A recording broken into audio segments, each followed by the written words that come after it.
Hey everyone, how's it going? This is Rats. Welcome back to Legends of Eisenwald. We're in the Eagle's Nest in the Fistin's castle. Having just talked with Ursula and found out that she is, well, very underhanded and does not give a damn about honor or anything. And Simon, our new friend, the moneylender, is in a bit of a predicament, which has us in the position where we should be paying 1,000 gold to Ursula so she doesn't hand him over to his enemies, which I am considering doing. Now, there's also the question of how are we going to proceed. We've learned that the Fichtins are basically, very pragmatic to the point of complete selfishness and sort of have this position where they're like, oh, this voodoo hoodoo and all the church and the so-called good people, they're hypocrites, and we just follow our own path. Now, I'm still unsure how to proceed. Let's just, for the moment, head on out again. And Alban has something to say as well, since we have talked to Ursula in the last episode, I figure. How proud this old crone is to say that her family patronizes citizens and scientists. Oh, they do, but only those who are ready to share with them. Those who do not fall quite quickly, be it a commoner or a nobleman. How many common craftsmen and merchants did they ruin when they helped their business rivals? They boast of their wealth, but how did they make their fortune? By creation and wise governing? Nonsense. The Fichtins have always made a profit by ripping off others, without creating anything themselves. They are frantic youngsters who brag about their clothing and fortune would be nobody, ragamuffins if the family hadn't soiled themselves in blood. They would kill any of their own kin for a single coin. The crone knows it, and that's why she never meets anyone unguarded, even her own sons. They do not hide their true nature, perhaps that is merit in itself. They have a goal, a purpose. I wonder if that alone is necessary for respect. They also have a pretty major army here. So going up against her in her castle is probably a pretty terrible idea. Speaking of how to proceed, so I mentioned this at the end of the last episode. We have a number of options open to us, which give us choice, and I would like your feedback on the matter. So I will have a look at the comments on the video that goes up as I'm recording this today, and then in the next episode we'll make a call. So I hope there's going to be some input if you want to have a say in this. And for the moment, okay, wow, you look completely trustworthy. For the moment, what I'm also wanting to do is wrap up more of the library. There were still some books we hadn't looked at, and also get ourselves into a few encounters with all these trigger happy knights that are wandering the map, and we'll try to mess with you whenever you talk to them. Unless they now don't do that anymore because we are too strong in our army, but I wouldn't count on it. So I'm definitely gonna try to get some more experience points going just by getting into friendly conversations. There we are. Hey boys, take a look at what just crawled from the earth. Look what you're wearing. Who even let you into Fichten? If you want, I'll throw gulden in the dust and you can pick it up. Sort of. What? You refuse my generosity? Now you'll learn what it means to offend a prosperous man. Yeah, I know. You're very, very prosperous. Prosperous enough that you have a peasant in your damn army. That's hilarious. Okay, those are pretty upgraded. Let's take out the healer first. Right, what are you doing? Alright, that's very kind of you to do that way.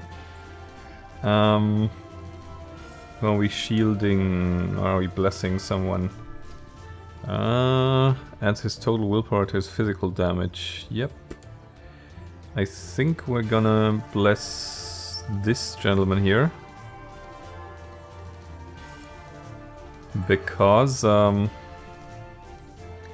he's probably going to go up against this guy. So is he. Damage 11, that's not very good, but let's make a start of it. The prosperous man. Okay, Heinrich.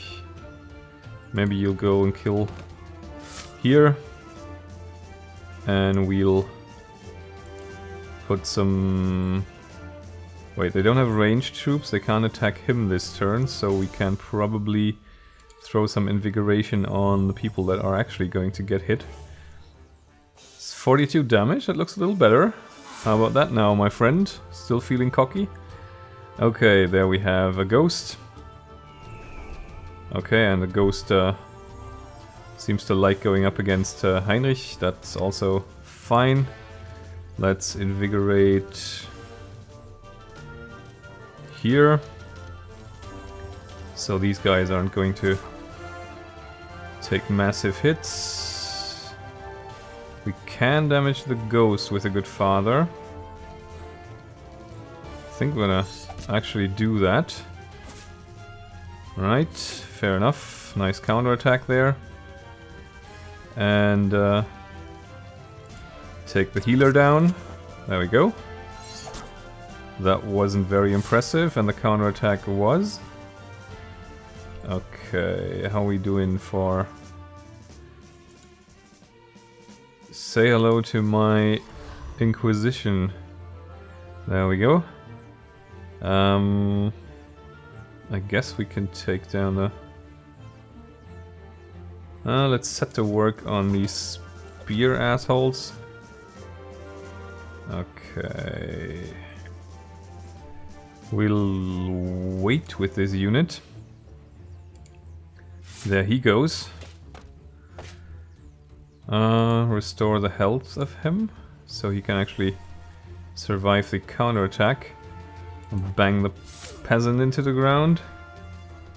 And get the health back on this guy. Okay, we only have this to... Oh wow, okay, they do a lot of damage with their counterattack. That's probably going to hurt a lot. Okay, maybe not. I guess he's not in counterattack mode and he was. Okay, let's shoot you down. Crossbow delivers, and strangely enough, the rich man has eaten his words and handed over his gold coin that he threw into the dust, plus 212 more. Funny how that works if you overstep your boundaries there. Let's have a look. Anything of interest here? Not really. Anyone? Johann has a deceptive appearance. Under expensive clothing and the appearance of an effeminate youth hides a cruel and cunning knight who won't shy away from any method that furthers his goals. Johann, you sound like I want to have a word with you. How you doing, buddy? Greetings, travelers. These are troubled times now. Keep your arms in readiness. Okay, you are actually not a complete bastard, unlike the rest of the people that we run into. I think we already had a look at this last time. Is there anything we can sell off? Yes, there is. Okay. Right. Because I figured this is a pretty decent way to make money as well, is like to plunder all these knights. And also, as we saw from going against the Bork fellow, he was actually... he actually gave us a blue item, a blue quality item. Green George, do you have something to tell me? Hey beggar, what are you doing in our lands? Prove your worthiness with a gift of 100 guldens or we'll take it off your corpse. Yep, I've heard that one before. Just definitely interested in the experience we get from this. Okay, he's got a lancer.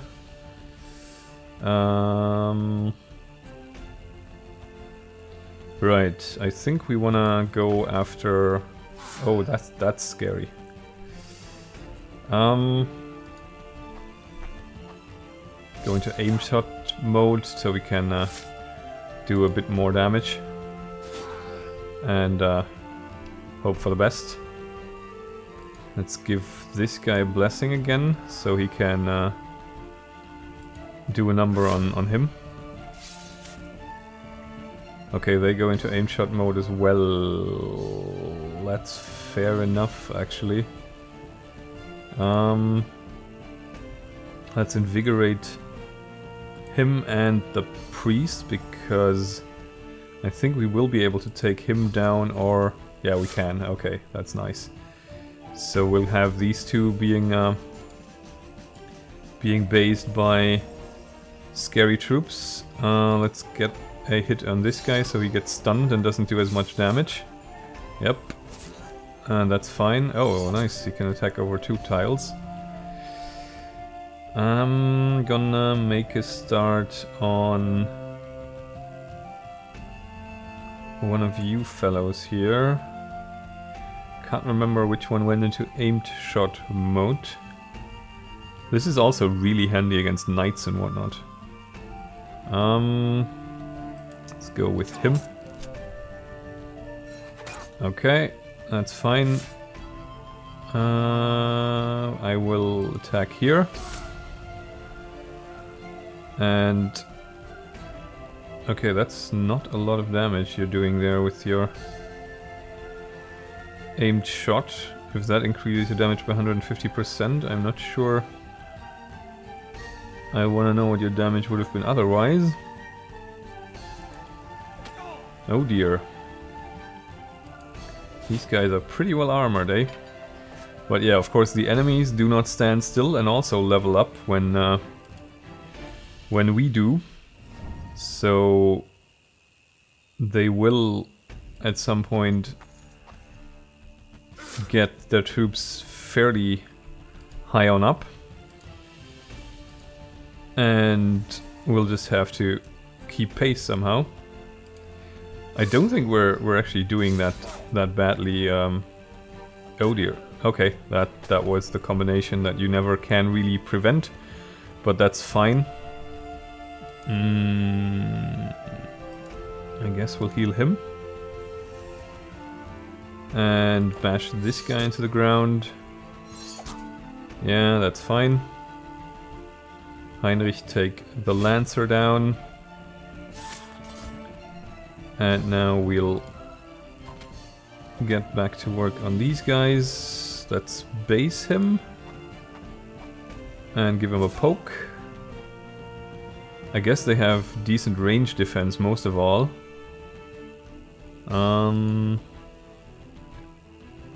Kinda wanna throw a shield around as well. I think I'm gonna throw a shield on...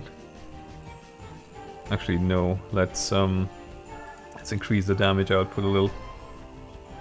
Because then we can be fairly sure to take him out. Okay, that was a quick surrender. Nice bit of money there as well. Okay, let's see. Can I get a wound to go away? Do I want to use the healing salve? That's his 3 wounds. Okay. Let's head on over to Moritz to get healed up. But overall, I mean, the amount of money and experience we're gathering is definitely worth it. We do come away with a net profit. And that's pretty nice. Anyone in need of a Raphael's Pentacle? How about you? You don't have anything so far. Okay, there's also a rumor I still need to find. Because I accidentally found out that there is actually a 3rd knight that you can summon from the lake. And I'd very much like to run into them. There's also Mattis, the swift-footed bandit, of course. Okay, we have heard both of these before. And there's also, of course, the potential to hire more mercenaries. But right now, I just feel like we are doing a fairly decent job at just obliterating whatever gets in our way. Okay, melee defense isn't exactly convincing. Do you have... Oh, you have a slot still open for 22 for some spiritual power. That's actually something I'll... Oh, you already have that. God damn it. Oh, a mercenary actually has nothing. Yeah, that's fine. These seem to be a dime a dozen. Amulet of Samael. I'm guessing they're referencing the... I suppose it's an angel, and not the Swiss black metal band that's... or rather, started out as a black metal band, now they're sort of Buddhists, I guess. Great stuff though. Give them a listen. Okay, we have some apostates here. You die. And... Oh, it's the range as well, of course. Yeah. Because anything above 3 tiles incurs a penalty. Yeah, that also, of course, that makes a difference. Let's soften one up.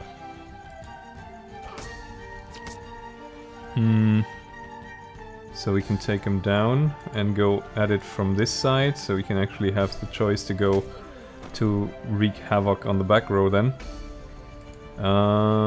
Blessing on him, so he can batter him into the ground. And then we can hopefully... actually... Yeah, let's go on this side, and maybe the crossbow man can lend a hand. He'll probably get attacked. Let's batter this guy. That's a death. Let's... okay. Yeah, sure. This should also... Yep. Make him fall. Okay, you do that. And you do that. Bye-bye. You guys up for surrendering already? Yes, you are. That's mighty kind of you. How are we doing for experience, actually? Oh, these guys are taking a lot of time to level up. But he is getting there. And so is she. Okay, that's definitely going to improve things a little. Where do I want to go, actually? I wanted to go into these parts, because there were a couple of mouthy nobles there that deserve a bit of a kicking. Let's also do our due diligence and check the various markets here. Nothing I really want. Right, oh, and the library. Let's go to the library and have a look at, because these might also be leads to other quests that we can still do, since I do want to catch just about everything in this map. I think we have heard Songs of Bayern, a novel of two brothers, Furious Burkhardt, Meistersingers. We have the 2 campaigns of Knight Ernst, Erich von Wertenbruck. Have we seen this before? Let's see. No, we haven't. Once there was a knight called Ernst. He wasn't rich, but he lived and enjoyed his life as he was young. When the emperor organized a crusade and set out to the east into the lands of the infidel, Ernst joined the rest in their search for prey and glory. He fought bravely as he didn't fear confronting his enemies face to face, but he wasn't prepared for the guile of the Saracens. Meanwhile, they pretended to be peaceful shepherds or tramps in the daytime, but at night they took out yatagans from beneath their clothes and killed the sleeping and the drowsy. Once Ernst and his comrades captured 4 such Saracens, among which there was 1 woman, and executed all 4 of them. But before her death, the Saracen woman cursed the Christian knights. foretelling that her children will kill theirs. When Ernst returned from his campaign, he saw that his town suffered from an internecine war, and that the outskirts had been burned down and many walls had been ruined. His house was destroyed as well, and however long he searched for his father and mother, he couldn't manage to find them. And so a new raid began, but there weren't many men left, which ensured a rebuff to the attackers. The enemy riders threw torches in front of them, and in order for the town to catch fire, and the town burned. And Ernst saw how burning planks and crossbeams were falling down, burying and burning mothers and babies alive. But amidst this fire and blood, Ernst saved young Elizabeth, his young love, and she loved him back. Soon the internecine war was over, and peace was declared, and a new campaign to the Holy Land was announced. And Knight Ernst, who didn't manage to rise in his first campaign, set off on a new one. And again he witnessed violent battles and the guile of the Saracens, but now he knew what war brought to people, and he regarded their cunning from a different point of view. And again he and his comrade captured 4 Saracens, but this time they were common shepherds. Ernst's comrade didn't want to acknowledge that they were unarmed, and unsheathed his blade to have his revenge. Ernst blocked him, and this time not a Saracen, but a Christian died by his hand. Then he released his prisoners, and one of them, a grey-haired old man, fell down to his feet in a deep bow. But the moment he was behind the knight's back, he drew a dagger from beneath his clothes and stabbed him. That is how the life of Sir Ernst came to an end. That's a nice morality tale for you. No quarter. Okay, Karl von Trier, I think we've also not had a look at. I'm not sure. The history of mankind is a history of rulers and subjects. A ruler has always ruled over a subject, resorting to different means. As you know, in our blessed century, this means is the right to own land property, which makes the mob dependent on noble knighthood. However, watching city communes gaining influence, seeing the growth of the power of the Hanseatic League and pawn shop companies, you can visualize the picture of the future. We're expecting the elevation of gold over iron and steel, when the means of supremacy will be money and only money. Even now we can study examples of how this mechanism works. Let's take a poor shoemaker, and as an example of one who don't toil himself and owner of a workshop. A shoemaker can make shoes, but he doesn't own anything besides his craft. He has neither materials nor a working place, nor the special publicity that will attract clients. All this you can buy, but you need money for that. In our case, the owner has it, but not the shoemaker. The owner puts all this at the shoemaker's disposal, but on special terms. All the sale proceeds go to the owner, but not the shoemaker, while the shoemaker only gets a strictly fixed sum per week. This sum is much less than the proceeds that the shoemaker brings to his owner by means of his work. The difference between these sums is the profit that the owner gains. As you see, this profit is created without the owner's personal participation. It is created only thanks to the toil of the shoemaker, as well as other workers, who are paid by the owner in the same way. This implies that the owner's initial advantage of means, as well as the right to the workshop, are the things that allow him to rule over the worker the same way as a lash allowed the Roman patrician to rule over a slave. And a sword and the right to own land allows a noble knight to rule over a plowman. A lash is made of leather, a sword of steel, and a coin of gold, but their essence is the same. Yeah, this sort of foreshadows the whole, I guess the whole manufacturing revolution and the rise of the burghers, who, there's some families, I can't remember the name, there was one German family that is from the southwest of Germany, like a patrician family, that for quite some time was considered the wealthiest family in the country. I'll actually look that up now. Right, it was the Fugger family I was thinking of, from Augsburg, which is, I think, today's Bavarian state. They were a patrician family, I think a little later than this game is set, but similar, around the time they got started. This is sort of foreshadowing this type of thing, I'm guessing.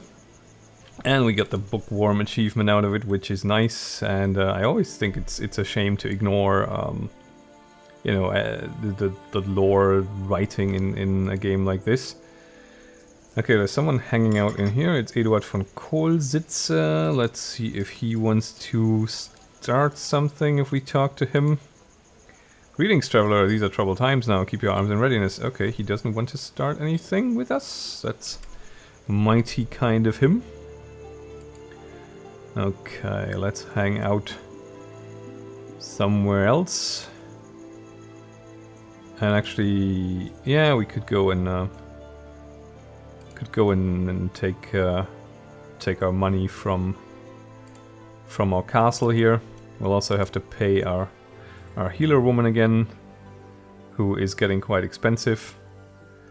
But I'll still want to keep her around because she's incredibly useful. 240. Very nice.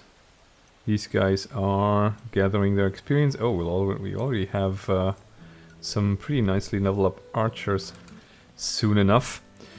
I guess if I were to really want to min-max things, which would probably be necessary if I were to play on the highest or ultra highest difficulty, I would be well advised to rotate troops in and out of the castle, because they seem to level up faster at the castles than they level up in the field.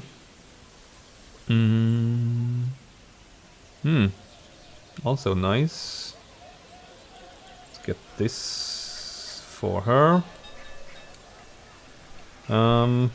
Holy picture, no. A sensor, no. Arbor tells magic again. Holy scripture. You already have a book. No, not particularly interested. Although, maybe we can get her Arbor tells magic. Oh, she can't use it though. Oh right, I should actually... Now that I remember it finally, I should probably tell you to get on your horse, Stefan the Mouse. Right, let's see if we can start something here. Helmut von Waldenspur, Sharp Temper. Holy crap, what the hell are your troops doing? These guys are getting scary. Greetings, traveler. Okay, you don't want to fight, that's fine. Where are we anyway? I'm trying to remember where the bunch of knights were at the very start of the game that kept... Oh, Lars the Squabbler. That sounds more like it. And he's on my grounds, so howdy. Hey you! You look a little too well armed for my liking. Go ahead and put those weapons down. I'll put them down your throat, my friend. That's where I'm gonna park them. Yeah, they are getting up there in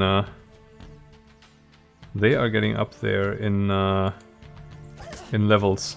Like, we are being pretty firmly out leveled by the AI. But I think that's probably still going to be fine. Let's throw a blessing on him again, so we can be sure to take that guy down. These guys already in some sort of stance that will counterattack. Oh, that guy can actually probably poke us from the back row, right?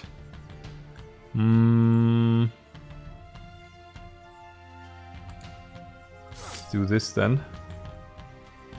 And step in here. And let's throw an invigoration on Heinrich, because there's a decent chance he'll get attacked by 3 people. Let's take him down. Bye bye. And restore his health. Alright. What the hell did you just do? Okay, that wasn't very sporting. Okay, cross... Oh, okay. That's unfortunate. Of course, they will attack over a couple of tiles. How do we do this? Take him out because he's sort of not worth it. Yep. Okay. I'll need more damage to take these bastards down. Can we invigorate? Not really.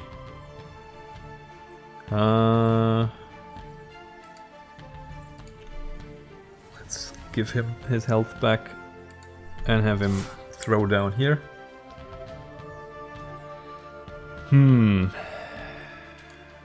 How's this gonna go? Not well, I had a feeling. Do we still have another healer coming up? Okay, that's nice. Yes, we have another healer coming up, so let's throw it here. Let's get this guy down. Like, they have high quality troops, but we have, I guess, a little bit of gear to make up for it. Oh, that was a nice counterattack. Definitely works, that one. Evil Eye. You stop that. Okay.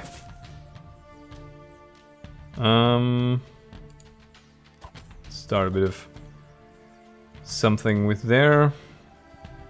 Removes all negative effects. Let's remove the Evil Eye then. And let's increase our counterattack. And give him some health back, because he's probably going to be up. Kill that guy. Bye-bye. And victory. Took a few wounds there, but didn't lose a man. Very nice. I do kind of enjoy messing around with these random battles here, just because I feel like we do need the money and the experience, especially if we want to pay off the debt for Simon there. Now, is there any point in going further here? I don't think there is. I guess we should sort of... Now, I'm thinking of actually paying a visit to Marcel, the guy accused of being the poisoner, because the game gave us that option, and tell him about the bishop's plans to take his land, and that he's being set up, because that seems like the honorable thing to do. I think we might be doing that next time. So for now, had a bit of a fight-heavy episode, but that's okay. I think we gained a lot from it, and next time we will hopefully get ourselves back on track with the main quest. I hope you'll join me then. I thank you very much for watching. I'll catch you then, and bye for now.